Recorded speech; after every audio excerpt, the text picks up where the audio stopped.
రెండవ తిమోతికి రాసినటువంటి పత్రిక 2వ అధ్యాయము 3వ వచనాన్ని చూద్దాం. క్రీస్తు యేసు యొక్క మంచి సైనికుని వలె నాతో కూడా శ్రమ అనుభవించుము. ఆ సైనికుడు ఎవడును? యుద్ధమునకు పోవునప్పుడు తన్ను దండులో చేర్చుకుని వారిని సంతోష పెట్టవల్లని ఈ జీవన వ్యాపారంలో చిక్కుకున్నాడు. మరియు జట్టి అయిన వాడు పోరాడినప్పుడు నియమ ప్రకారము పోరాడుకుంటే వానికి కిరీటము దొరకదు. క్రీస్తు యొక్క మంచి సైనికుని వలె ఏం చేయాలంట? నాతో కూడా శ్రమ పడుము. ఎవరు చెప్తున్నారంటే ఈ మాటలో? అపోస్తలుడైన పౌలు చెప్తున్నాడు. ఎవరిని చూసి చెప్తున్నాడంటే క్రీస్తు యేసును చూసి చెప్తున్నాడు. ఎందుకంటే క్రీస్తు యేసు ఆయన శ్రమ పొందాడు, శ్రమలో పడ్డాడు. ఏంటంట? ఆయన దేహము గాయపరచబడింది, ఆయన దేహంలో నుంచి రక్తము కారింది, ఆయన దేహంలో నుంచి రక్తము కరగా ఆయన ప్రాణము విడిచాడు. నేను క్రీస్తు శ్రమల్లో పాలు పొంది క్రీస్తు యొక్క మంచి సైనికుని వలె నాతో కూడా శ్రమను అనుభవించును. సేవకుడితో చెప్తున్నాడు, విశ్వాసులతో కూడా చెప్తున్నాడు ఈ మాట. ఏం చేయాలంట?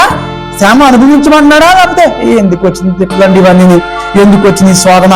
ఎందుకు వచ్చింది పరీక్షలు? నీ ఒక్కడికే శ్రమలు ఉన్నాయనుకున్నావా?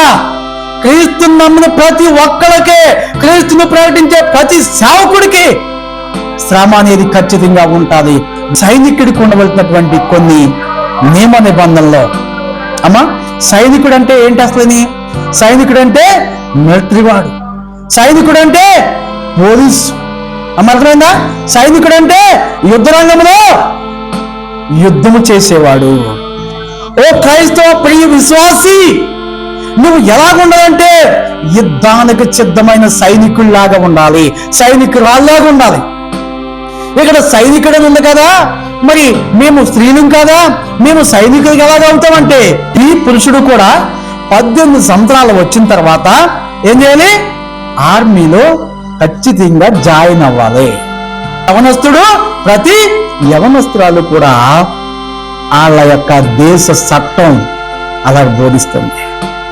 కాబట్టి ఆ దేశాన్ని ఇంతవరకు కూడా ఆ దేశంపై దండెత్తినటువంటి ఏ ఒక్క వ్యక్తి విజయం సాధించలేదు ఈ రోజు వరకు.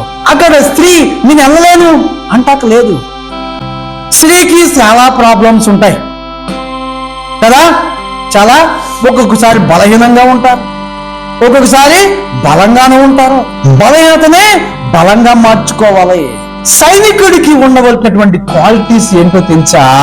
18 సంవత్సరాలకి మరి ఆ సైన్యంలో చేరితే 25 సంవత్సరాలకి పెళ్లి చేసుకుంటే అమ్మా అర్థమవుతుందా? మరి పెళ్లి చేసుకున్నటువంటి ఆ రోజునే ఆ బోర్డర్లో యుద్ధం వస్తుంటే నీ సెలవు కూడా మానుకుని ఆ యుద్ధానికి అటెండ్ అమ్మని ఆర్డర్ వస్తుంది అనుకో, ఏం చేయాలి? కొత్త భార్యను కూడా విడిచి ఆ యుద్ధంలో పాల్గొవలసిందే. నేను రాను అంటానికి లేదు. ఇలాంటి ప్రమాణాలన్నిటితోనే ఆ సైన్యంలో జాయిన్ చేసుకుంటారు. పరుగు పనులో నెగ్గాలి, హై జంప్, లాంగ్ జంప్ చేయాలి. అర్థమవుతుందా? ఆ తర్వాత ఏం చేయాలి? ఆ గుండుని త్రో అవుట్ చేయాలి చాలా దూరము విస్తరాల బలంతో. ఎక్కడ? పరుగు పనులో నెగ్గాలి, ఏంటంటే హై జంప్ చేయాలి. హై జంప్ అంటే పైనుంచి దూకాలి. లాంగ్ జంప్ చేయాలి, అది చాలా పొడవుగా దూకాలి. ఇవన్నిటిలో పాస్ అయిన తర్వాతే ఆ సైన్యంలోనికి ఈ వ్యక్తిని తీసుకుంటారు. అర్థమవుతుందా?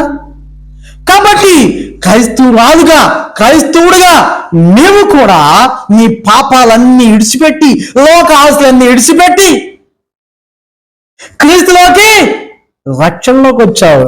ఎక్కడొచ్చావు నువ్వు? క్రీస్తు యేసు సైన్యంలోనికి వచ్చావు. ఈ సైన్యంలో నువ్వు పోరాట యోధురాలుగా నువ్వు ఉండాలి.